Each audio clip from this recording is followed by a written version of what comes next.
নমস্কার। আমরা পুরুলিয়া ডিস্ট্রিক্টের বিভিন্ন ভিউ পয়েন্টগুলো দর্শন করতে করতে বারন্তী লেক সানসেট ভিউ পয়েন্ট এসে আমরা উপস্থিত। চারিদিকে পাহাড়ের মাঝে একটা লেক দেখাচ্ছে আপনাদের সেই দৃশ্য। খুব সুন্দর মনোরম, পলাশ ফুল চারিদিকে আলো হয়ে ফুটেছে।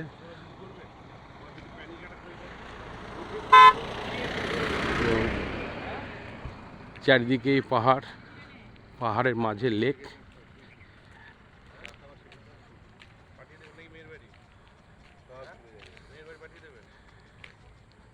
এটা খানিকটা বলা যেতে পারে যেটা আপনার ম্যাসেঞ্জার ঝাড়খণ্ডের ব্যারেজের ঠিক নিচে যেখানে জলটা স্টোর হচ্ছে এবং চারিদিকে যে পাহাড় দেখা যায়, খানিকটা এরকম ভিউ। প্রকৃতি নিজেই ফুটে উঠেছে আশেপাশের প্রাণী জগৎকে আরও আলোকিত করবার জন্য, আরও আকর্ষণ করে তুলবার জন্য, আরও সজাগ করে রাখবার জন্য। প্রকৃতি নিজে এখানে নিজ রূপে নিজেকে সাজিয়ে তুলেছে আরও সৌন্দর্য বিনিময় করবার জন্য। ঠিক সূর্য দিগন্ত যাওয়ার পাক মুহূর্ত বা সানসেট ভিউ, যেটা সূর্য অস্ত যাওয়ার যে ভিউটা জলের ওপরে খানিকটা পড়বে, তার ছটা পড়েছে, সেইটাই তুলে ধরছে আপনাদের সামনে। পুরুলিয়া অযোধ্যা পাহাড় আমরা নেক্সট আমাদের ডেস্টিনেশন। তার আগে আমরা দুটো ভিউ পয়েন্ট দেখিয়েছি, তার মধ্যে বারন্তী লেক। এটা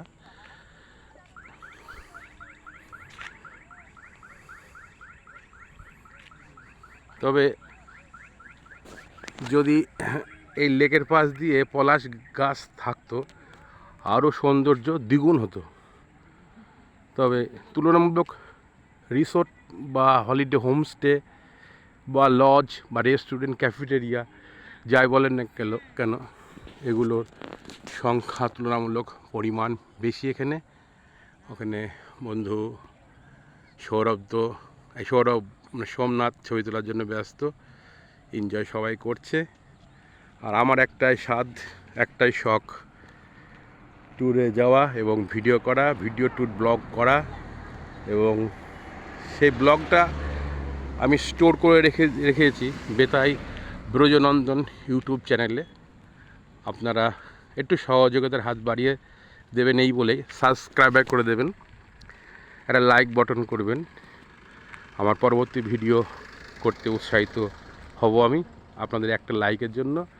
এবং আপনারা ঘরে বসে বিভিন্ন মনোরম দৃশ্য বা ধর্মমূলক স্থান যেখানে যায় না কেন, আমার পরিশ্রমের পাথেয় যে দর্শনীয় স্থানগুলো ভিডিও আকারে আপনাদের কাছে ফুটিয়ে তুলতে পারবো, সেগুলো আপনারা পরিলক্ষিত করতে পারবেন ঘরে বসে।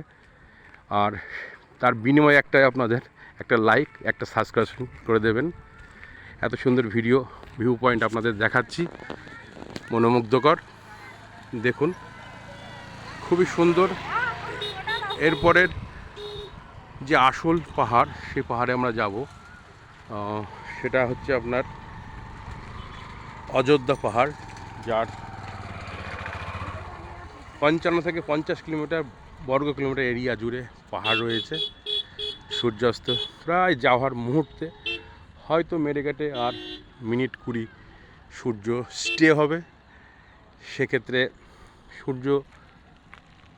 সূর্য মামা ঘুমোতে যাচ্ছে বা সারাদিনে কর্মযজ্ঞের মধ্যে ডুবে ছিল, সে কর্মবিরতিতে টান দিতে যাবে, নিদ্রায় মগ্ন হবে।